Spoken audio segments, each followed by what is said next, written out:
Hello everyone, welcome back to TR learners.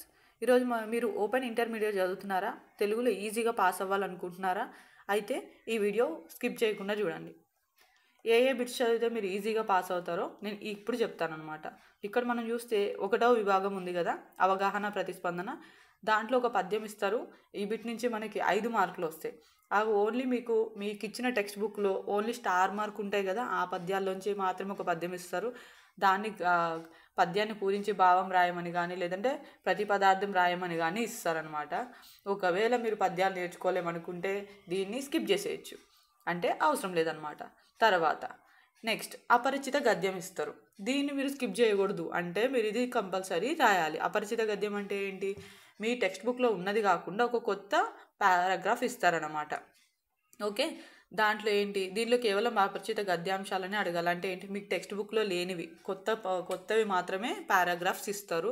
వాటి నుంచి 5 questions వస్తాయి.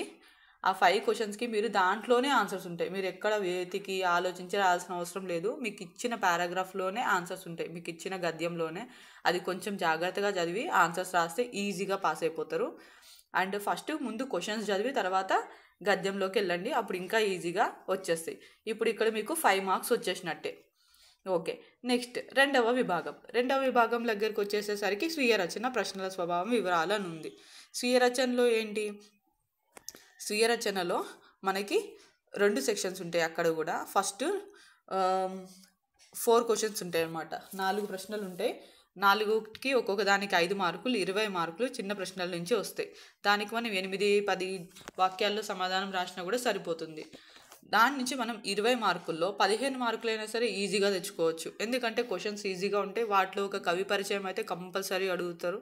మీకు ఇచ్చిన వాటిలో కవి పరిచయాలు ఈజీగా ఉంటాయి కాబట్టి దాని నుంచి 15 మార్కులు ఈజీగా రావచ్చు. తర్వాత నెక్స్ట్ సేమ్ స్వీయ రచనలోనే రెండో బిట్ అనమాట. రెండో బిట్లో మనకి 3 ప్రశ్నలు ఇస్తారు. ఆ 3 ప్రశ్నలకి ఒక్కొక్క దానికి 10 మార్కులు.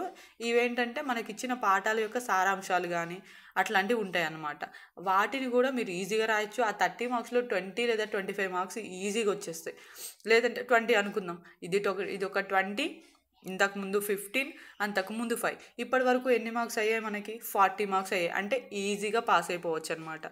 ఓన్లీ అపరిచిత గద్యం అండ్ స్వీయ రచనలో ప్రశ్న జవాబులు నేర్చుకోవటం వల్ల ఈజీగా పాస్ అయిపోవచ్చు. ఇంకా తర్వాత చూస్తే 3వ విభాగం, 4వ విభాగం, 5వ విభాగం ఉన్నాయి కదా, వీటన్నిటినీ కూడా చాలా చాలా ఈజీ బిట్స్ అక్కడ కొన్ని మనకి తగులుతూనే ఉంటాయి. అంటే చదవగానే, అంటే టెక్స్ట్ బుక్లో లెసన్స్ వినటము, లేక పాఠాలు చెప్పేటప్పుడు కొంచెం వినటం వల్ల కూడా, లేదంటే అస్సలేమీ తెలియకపోయినా సరే మనమే ఓన్గా అటెంప్ట్ చేయటం వల్ల కూడా మనం ఒక 10-15 మార్క్స్, లేదంటే ఇంకా 20 మార్క్స్ అయినా సరే ఈజీగా తెచ్చుకోవచ్చు. నేను చెప్తున్నా కదా, ఈ బిట్స్ మాత్రమే నేర్చుకుంటే కంపల్సరీ పాస్ అవుతారు. ఇంకా లేదు మాకు 90 కావాలి, 100 కావాలి అనుకుంటే మీరు టెక్స్ట్ బుక్ మొత్తం పట్టండి. లేదు మేము పాస్ అయితే చాలు అనుకుంటున్నారా, first అపరిచిత గద్యాలు and next question and answers, చాలా చాలా ఈజీగా ఉండే చిన్న బిట్స్, అవి మాత్రం నేర్చుకోండి, ఈజీగా పాస్ అయిపోతారు. నేను అనుకుంటున్నా ఈ వీడియో మీకు యూస్ఫుల్ అవుతుందని. Thank you for watching.